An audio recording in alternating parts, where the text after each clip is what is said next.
Yesterday, you walked into a room with a plan, a full calendar, and a clear sense of what needed to happen, yet the outcome didn't match the preparation. The conversation felt heavier than it should have, decisions took longer, and people left busy but not aligned. That moment is familiar to anyone who leads, and it exposes a quiet truth most productivity advice avoids. When results fall short, it's rarely because time was missing. More often, the mindset brought into the moment was misaligned with what the situation demanded. We've been trained to believe that effectiveness comes from better scheduling, tighter systems, and sharper control of hours. But if you manage people, you've already seen how misleading that belief can be.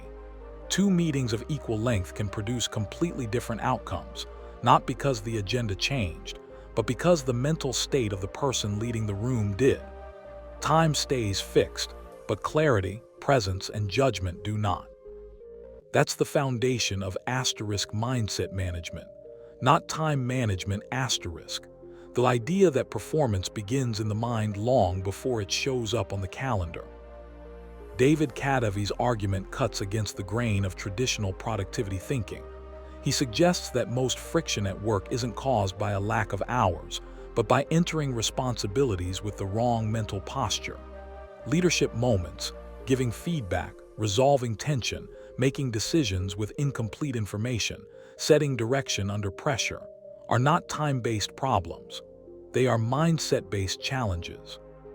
Treating them like tasks to be rushed through often creates more resistance than progress, and no amount of efficiency can compensate for that. What separates effective leaders from overwhelmed ones isn't how fast they move, but how intentionally they shift their mental state. Some moments require calm and restraint, others demand decisiveness, and some require the willingness to slow down and think when action feels tempting. Kadavy emphasizes that mental environments matter as much as physical ones.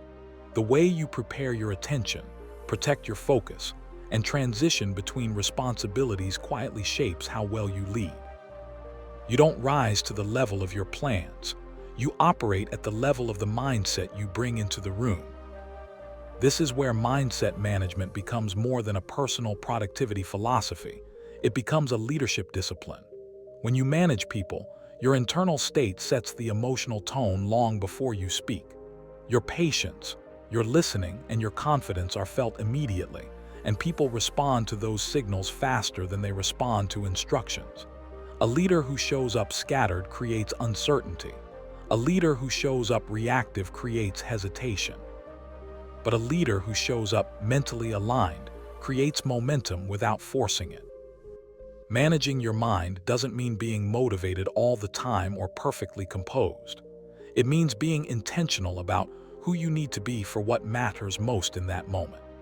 It means recognizing that not every responsibility deserves the same mental gear, and that switching gears deliberately is often the difference between motion and progress. When mindset and responsibility align, work stops feeling heavy, conversations become clearer, and leadership feels less like pressure and more like direction. That brings us back to the moment we started with, the meeting that didn't move, the plan that didn't land. The real question was never how much time you had or how tight the schedule was. The real question was whether your mind was prepared for the role you were stepping into.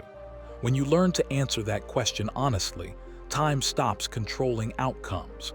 And that's when you stop managing hours and start leading rooms.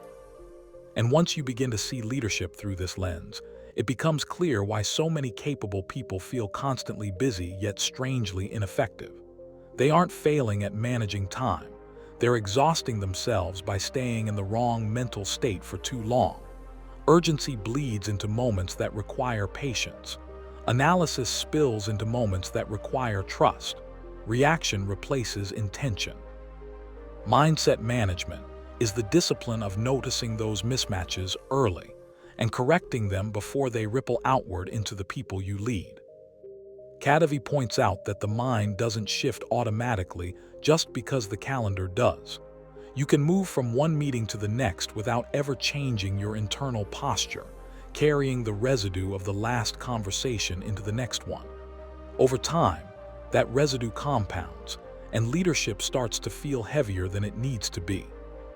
Managing your mindset means creating deliberate transitions, small pauses that allow you to reset, refocus, and choose how you show up instead of letting momentum decide for you.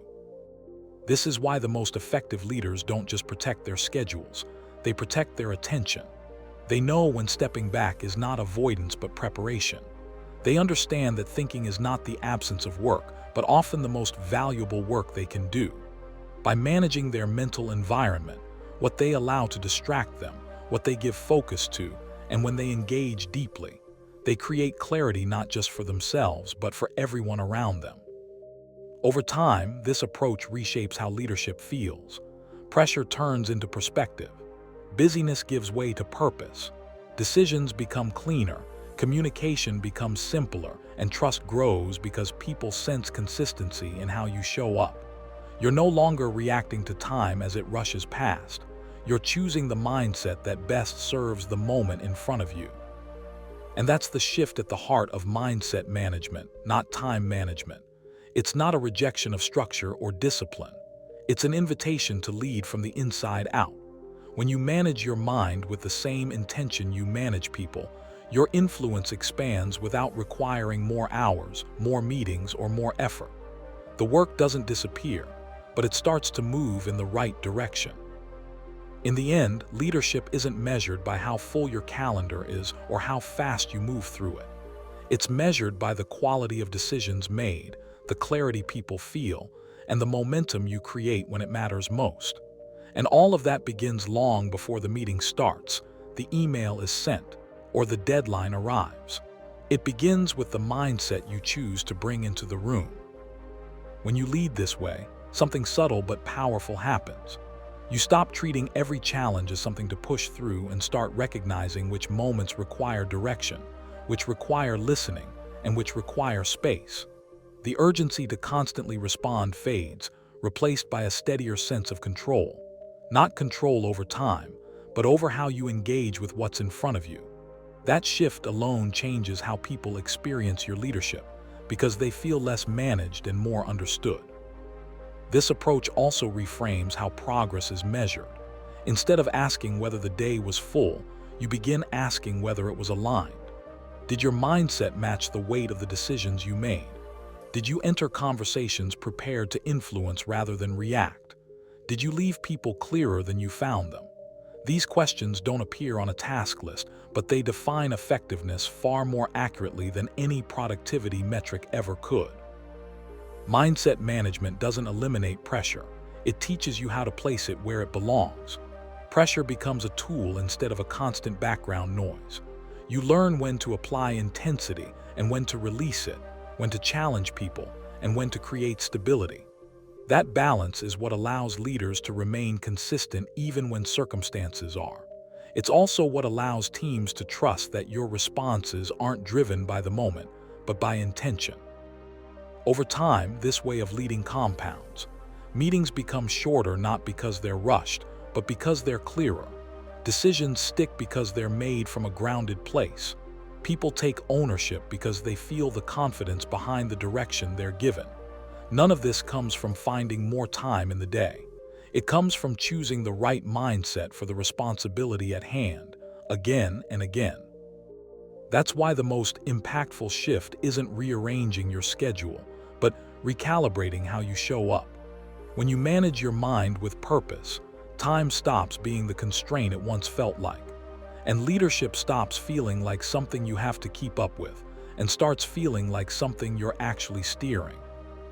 At that point, leadership becomes less about effort and more about awareness. You begin to notice when your own thinking is clouded, when emotion is driving the moment instead of judgment, and when slowing down will actually move things forward faster. This awareness creates a quiet confidence, not the kind that demands attention, but the kind that steadies a room. People sense it immediately, and it changes how they respond, how they speak, and how they commit. What makes this approach so powerful is that it scales. As responsibilities grow and complexity increases, time becomes an even less reliable lever. There are always more demands than hours. But mindset, when managed deliberately, expands your capacity without expanding your schedule. It allows you to handle complexity without carrying it, to stay decisive without becoming rigid, and to remain human without losing authority. Eventually, you stop asking how to fit everything in and start asking which mental state will produce the outcome you want. You realize that clarity is often a choice, not a luxury, and that presence is something you bring, not something you find. In that sense, mindset management is not about optimization, it's about leadership maturity. This is why the most effective leaders rarely look rushed, even when they're under pressure. They've learned that speed without alignment creates noise, while intention creates momentum. They move deliberately, speak precisely, and listen fully because they understand that every interaction is shaped by the mindset behind it. And that brings us full circle to the idea we began with. The days that feel unstoppable aren't the ones with the most open time. They're the ones where your mindset matched the moment. When that alignment happens, progress feels natural, people move together, and leadership stops feeling like resistance against the clock. Time was never the constraint. The mindset always was. So if there's one idea to take from all of this, it's this. Productivity doesn't start with your schedule, and leadership doesn't live on your calendar. The real leverage is internal. When you learn to manage your mindset with the same intention you manage people, everything else begins to fall into place. Decisions sharpen, communication clears, and momentum stops feeling forced. You don't need more time to lead better. You need the right mental posture for the moment that matters. If this perspective shifted the way you think about leadership, let me know. Drop a comment and share how you approach managing your mindset when pressure is high. If you found value in this, hit the like button and share this video with someone who leads or manages others. And if you want more conversations like this, about leadership, clarity, and thinking better in moments that count, subscribe to the channel and stay connected.